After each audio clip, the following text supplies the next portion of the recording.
Sa mga nakalipas na taon ay hindi tumigil ang China sa paghahanda, pagpapalakas at pananakot sa Taiwan. Subalit kamakailan lang ay uminit ang Beijing sa Japan matapos itong magbitaw ng salita na papalag ito at hindi hahayaang mag-isa ang Taiwan. Pero ang mas malupit pa dyan ay ito ang unang beses na sinabi ng Japan ang isang bagay na iniiwasan nilang sabihin sa loob ng 80 taon. Hanggang saan aabot ang tensyon sa pagitan ng magkakalabang bansa at higit sa lahat paano ito tutugunan ng Beijing. Pero bago ko simulan ay hihingi lang sana ako ng isang like at subscribe. Malaking tulong na ito sa aming mga content creator. Salamat po. Sa loob ng 80 years, tumanggi ang Japan na sabihin ng lantaran ang isang bagay. Bawat Japanese leader mula pa noong 1945 ay nauunawaan ng unwritten rule na huwag mangangako na poprotektahan ang Taiwan. Pero ngayong linggo, binasag ni Prime Minister Sai Takaichi ang patakarang iyon. Tumindig siya sa harap ng Parliament ng Japan at sinabi na ang pag-atake ng China sa Taiwan ay banta sa mismong kabuhayan ng Japan at tutugon ang militar ng Japan. Bagay naman na ikinagalit ng China. Sa loob ng ilang oras, nagpadala sila ng formal na liham sa United Nations at tinawag itong matinding paglabag sa international law at nagbabala sa Japan ng countermeasures. Ito ang unang pagkakataon mula noong World War II na ang isang Japanese leader ay lantaran na nagsabing lalaban sila para sa Taiwan. At para sa China, ang panunood sa Japan at Taiwan na bumubuo ng military alliance ay parang nightmare na 80 years nang hinuhubog. Dumating ito habang ang China ay pinipilit mula sa maraming direksyon ng sabay-sabay sa parehong linggo na ginawa ng Japan ang kanilang pahayag. Samantala, pinalubog naman ng Indonesia ang 31 Chinese vessels sa Natuna Sea dahil sa hinalang intelligence gathering. Malinaw ang mensahe ng Indonesia, lumampas sa aming tubig, magbabayad ka ng presyo. Ngayon, kinakaharap ng Beijing ang Japan na nangako ng military intervention sa Taiwan, ang Indonesia na nagpapatupad ng maritime boundaries at ang pagbuo ng regional alliance na nagbabanta sa kanilang plano para sa Taiwan. Nagbabala ang Foreign Ministry ng China na ang Japanese intervention ay isang act of aggression at nangakong tutugon ang Beijing. Samantala, tinanggihan ng Taiwan ang claims ng China sa kanilang sovereignty at sinabi, tanging ang mga tao ng isla ang magdedesisyon sa kanilang kinabukasan. Kaya bakit sobra ang galit ng China sa Japan dahil ipinagtanggol nila ang Taiwan? Para maintindihan natin, kailangan nating balikan ang nangyari halos 130 years ago. Noong 1895, nagkaroon ng digmaan ang Japan at China para kontrolin ang Korea kung saan dinurog ng Japan ang China. Pinilit ng peace treaty ang China na isuko ang Taiwan, isang isla na 120 kilometro lang mula sa coast ng China. At sa susunod na 50 taon ay pag-aari ng Japan ang Taiwan habang pinamumunuan ito ng Japanese officials. Ang Japanese ang naging required na wika sa mga paaralan at nagsilbing base militar ng Japan ang mga pantalan ng Taiwan habang pinalalawak nila ang kapangyarihan sa Asia. Pagdating ng 1945, sumuko ang Japan sa katapusan ng World War II at inutusan ng Allied Powers ang Japan na ibalik lahat ng nasakop na teritoryo. Bumalik ang Taiwan sa China, pero nagsisimula pa lang ang mga problema ng China dahil may civil war na nangyayari sa pagitan ng communist forces ni Mao at ng nationalist government ni Chiang Kai-shek. Pagdating ng 1949, nanalo ang communists ni Mao at si Chiang Kai-shek kasama ang humigit kumulang 2 million supporters ay tumakas sa Taiwan Strait papunta sa isla. Biglang naging dalawa ang China, ang Communist China sa mainland at ang Nationalist China sa Taiwan. Parehong nag-claim na sila ang lehitimong pamahalaan ng buong China. Pero hindi lang tubig ang naghihiwalay sa kanila dahil ang Communist China ay naka-align sa Soviet Union habang ang Taiwan ay naka-align sa United States at Japan. Lumipas ang mga dekada habang ang Taiwan ay nagkaroon ng unang democratic elections noong 1990s. Booming ang ekonomiya ng Japan pero nanatiling limitado ang militar nito dahil sa pacifist constitution. Umangat ang China bilang economic superpower pero nanatiling authoritarian sa ilalim ng Communist Party rule. Pagsapit ng 2025, naging thriving democracy na ang Taiwan na may 23 milyong katao. Ang Japan ay may third largest economy sa mundo, dahan-dahang nire-rebuild ang militar at ang China ay lumakas bilang military power na may pinakamalaking navy sa mundo, determinado na pagsamahin muli ang Taiwan kung kinakailangan. Yung parehong banta mula sa Beijing ang nagbago ng lahat dahil kailangan ng Taiwan ng protection at kailangan ng Japan na manatiling independent ang Taiwan. Kapag nakontrol ng China ang isla, magiging delikado ang shipping lanes at security ng Japan. Ang dalawang dati na magkaaway ay napagtanto na kailangan nila ang tulong ng isa't isa dahil ang isla na minsang sinakop ng Japan ay siya ngayong isla na ipinapangako ng Japan na ipagtatanggol. Para sa China, ito ang ultimate betrayal dahil ang Japan, ang bansang sumakop sa China at kumontrol sa Taiwan noong World War II, ay nagpo-posisyon ngayon bilang protektor ng Taiwan. Kaya nagpadala ang Beijing ng liham sa United Nations dahil kapag nangako ang Japan na poprotektahan ang Taiwan, hindi ito nakikita ng China bilang defensive alliance. Nakikita nila ito bilang pagbabalik ng dating mananakop. Hindi subtle ang sagot ng China sa statement ng Japan. Sa loob ng ilang oras matapos ang remarks ni Takaichi, naghanda ang UN Ambassador ng China na si Fu Kong ng formal na liham para kay Secretary General Antonio Guterres. Inakusahan ng liham ang Japan ng matinding paglabag sa international law at hiniling na ipakalat ito sa lahat ng UN member states. Matapang ang mga salita ni Fu Kong. Para sa kanya, ang banta ng Japan na makialam militarily sa Taiwan region ng China ay mabigat na paglabag sa sovereignty at teritoryo ng China. Pero ito ang nakakagulat. Ginamit ng China ang enemy state clauses sa UN Charter, mga provision na isinulat noong 1945 para sa mga natalong Axis powers ng World War II. Ang argumento ng China bilang bansang natalo sa digmaan, wala raw legal right ang Japan na mag-exercise ng collective self-defense. Isang legal case na nakasandal sa 80 taon na sama ng loob. Sinabi pa ni Fu Kong, ito ang unang beses mula noong pagkatalo ng Japan noong 1945 na may Japanese leader na nagsabi na ang contingency sa Taiwan ay contingency para sa Japan. Tinawag niya itong open provocation sa mamamayang Chinese. Katapos nito, nag-deploy ang China ng mga wolf warrior diplomats, mga opisyal na kilala sa agresibo at confrontational na mga pahayag. Nag-post ang Chinese Embassy sa Manila ng mga babala tungkol sa Japanese militarism. Naglabas ng travel warnings para sa Chinese citizens na pupunta sa Japan. Ibinalik ang ban sa Japanese seafood imports. Gusto ng Beijing na ma-isolate ang Japan na mapilitang mag-sorry o umatras. Pero hindi ito gumana. Isang linya lang ang sagot ng Chief Cabinet Secretary ng Japan. Ang mga claim ng China ay entirely unacceptable. Walang apology, walang paliwanag, walang pag-atras. Mas lumayo pa ang Taiwan. Ayon sa kanilang foreign ministry, ang sovereignty ng Taiwan ay pag-aari ng lahat ng tao nito at madalas nang nagpapadala ang China ng military aircraft at vessels na nagpapahina sa kapayapaan at stability sa rehiyon. Ayaw umatras ng Japan at hayagang pumapanig ang Taiwan sa Tokyo.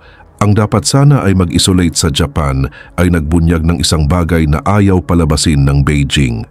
Sa loob ng 80 taon na nahimik ang Japan tungkol sa Taiwan. At dahil sa katahimikan na iyon, nagkaroon ng espasyo ang China para manakot, kumilos at magplano.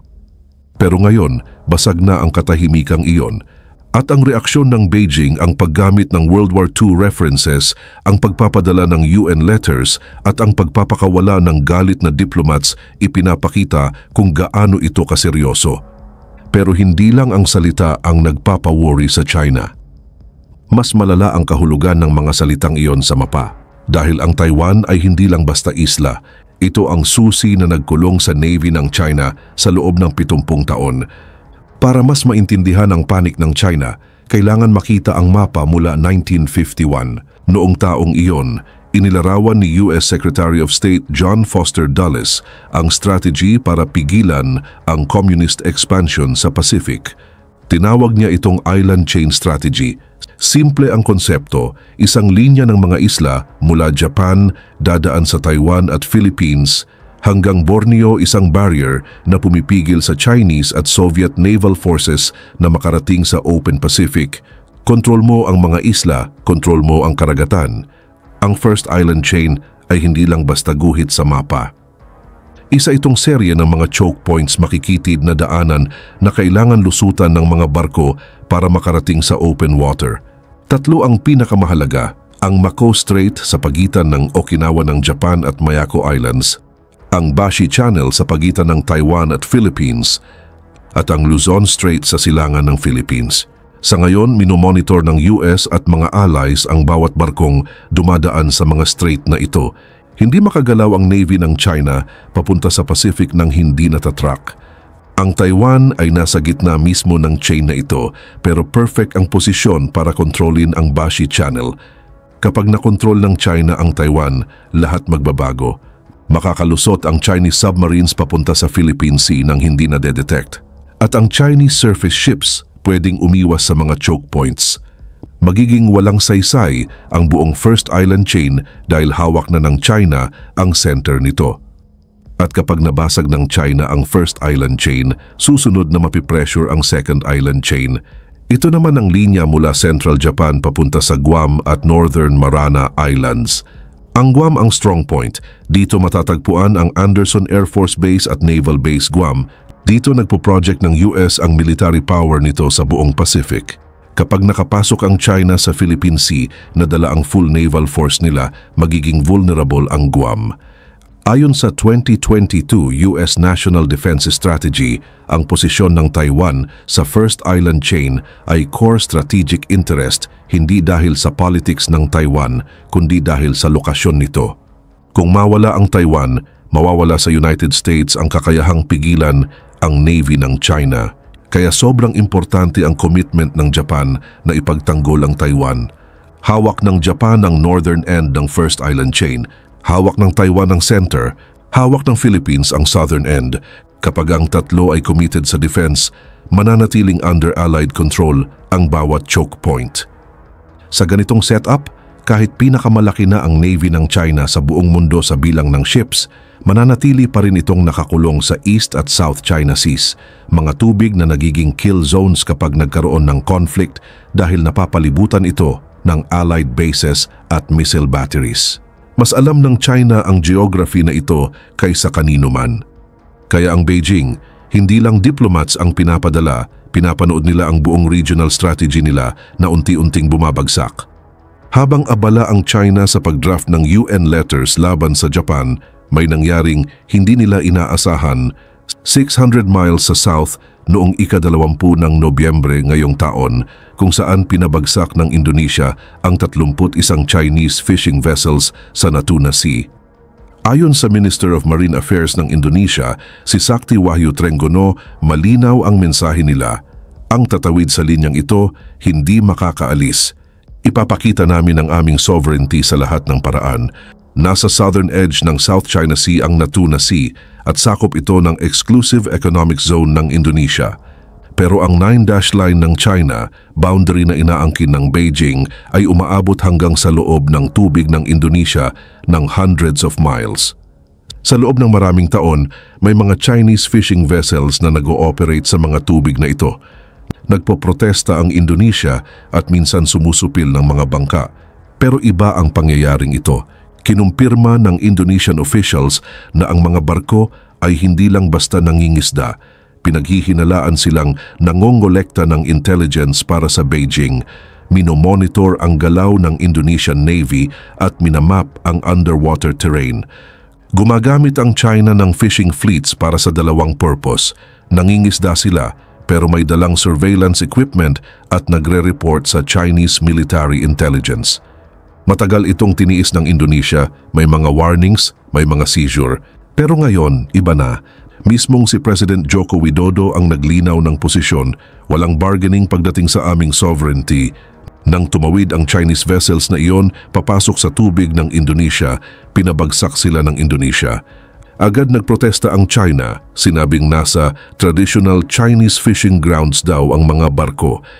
Hindi sumagot ang Indonesia, nagpatrol lang sila at inannounce na palulubugin pa nila ang sinumang vessel na tatawid sa linya. Ito na ang third year na todo ang pagtaas ng enforcement ng Indonesia. Hundreds ng foreign vessels, karamihan Chinese, ang na-seize o na-destroy mula 2023. Pero ang timing ng mga paglubog na ito ay may ipinapakitang sobrang mahalagang bagay. Nakita ng Indonesia kung paano tumayo ang Japan laban sa China. Nakita nitong hindi umatras ang Japan kahit pa may mga liham mula sa UN at mga pagbabanta. At napagdesisyunan ng Indonesia na ito na ang tamang oras para gumawa ng sarili nitong hakbang.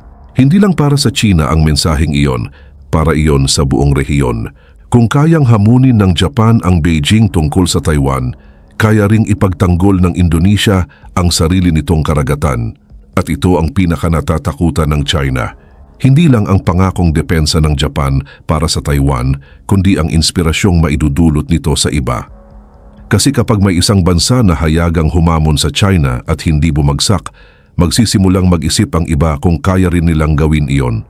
Pinalakas ng Pilipinas ang alyansa nito sa Estados Unidos. Pinalawak ng Vietnam ang defense cooperation kasama ang Japan at India. Sumali ang Australia sa AUKUS at kukuha ng nuclear-powered submarines para sa Pacific operations. Maging ang Malaysia ay mas naging matapang sa pag-iit ng mga claim nito sa South China Sea. Matagal nang pinapanood ng mga bansa sa rehiyon ang paglaki ng Navy ng China.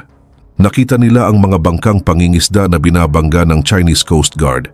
Nakita nila ang mga artipisyal na isla na itinayo sa mga pinagtatalunang teritoryo. Kaya noong sinabi ng Japan na handa itong ipagtanggol ang Taiwan, binigyan nito ang mga bansang ito ng isang bagay na wala sila noon, patunay na pwedeng kontrahin ang China. Patunay na hindi kailangang sundin ang bawat banta ng Beijing. Ang 31 barkong nilubog ng Indonesia ay malinaw na signal. Hindi na lang nanonood ang rehiyon. At ngayon, nasa imposibleng sitwasyon ang China dahil ang alliance na nabubuo sa paligid ng Taiwan ay hindi basta-basta kayang buwagin ng Beijing. At bawat banta ng China ay patunay lang na unti-unti nitong nawawala ang kontrol. At ito ang pinakamahirap para sa China. Bawat banta na ginagawa nila ay nagpapalakas sa alliance na gusto nilang hatiin. Kapag nagpadala sila ng wolf warrior diplomats, mas nag-uugnayan ng Japan at Taiwan. Kapag nagbanta sila ng military action, mas lumalapit ang US at mas dumarami ang freedom of navigation operations. Gusto sana ng China na manahimik ang Japan, pero ang nangyari, kabaligtaran. Nilikha nila ang bagay na pinakakinatatakutan nila, isang lumalakas na military alliance sa pagitan ng Japan at Taiwan na suportado ng US, pinapalakas ng mga bansang gaya ng Indonesia at nakatali sa geography na hindi kayang baguhin ng China.